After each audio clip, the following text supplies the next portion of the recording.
पाकिस्तान बनने के बाद कायदे आजम को पहला गवर्नर जनरल लगाया गया। 11 सितंबर 1948 को कायदे आजम इस ओहदे पर फाइज हुए और 13 माह तक इन्होंने अनथक मेहनत की और पाकिस्तान के बहुत से नेशनल और इंटरनेशनल इश्यूज को सॉल्व करने में पाकिस्तान की मदद की। पहले जो एडमिनिस्ट्रेटिव प्रॉब्लम्स आ रहे थे जिनका मैंने अभी जिक्र किया, जिसमें अनजस्ट डिवीजन और बहुत सी चीजें शामिल थी, जिसमें वाटर इशू भी था, एडमिनिस्ट्रेटिव प्रॉब्लम्स भी थे, कायदे आजम ने अपनी इनसाइट और फार साइटेडनेस से उनको सॉल्व किया। सर्कमस्टांसेस को देखते हुए कायदे आजम ने कराची को पाकिस्तान का कैपिटल रख दिया। गवर्नमेंट के एम्प्लॉइज को कायदे आजम ने एडवाइस किया कि वो ऑनेस्टी से अपना काम करें ताकि पाकिस्तान को अच्छी राह पर और बेहतर राह पर गामजन किया जा सके। इंडिया से पाकिस्तान में ऑफिसर्स को बुलाने के लिए कायदे आजम ने स्पेशल ट्रेन्स का आगाज भी किया। ना सिर्फ ये बल्कि उन्होंने एयर कंपनी से मुआहदे भी किए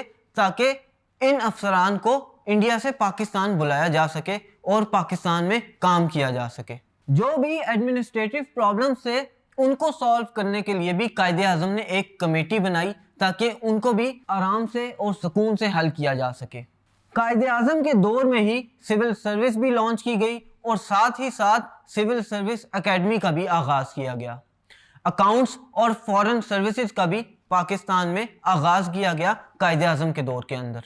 आर्म फोर्सेस को इम्प्रूव करने के लिए या उनकी परफॉर्मेंस बेहतर करने के लिए जनरल हेडक्वार्टर या GHQ का आगाज किया गया और GHQ बनाया गया।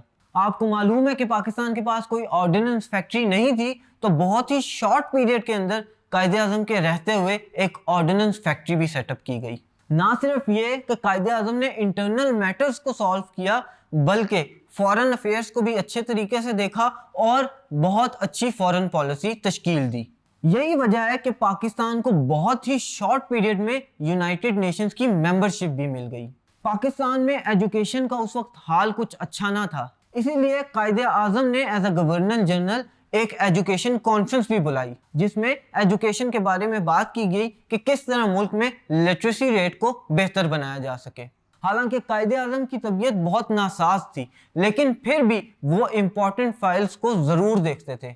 आप ये कह सकते हैं कि Quaid e Azam served Pakistan till his last breath. Thank you.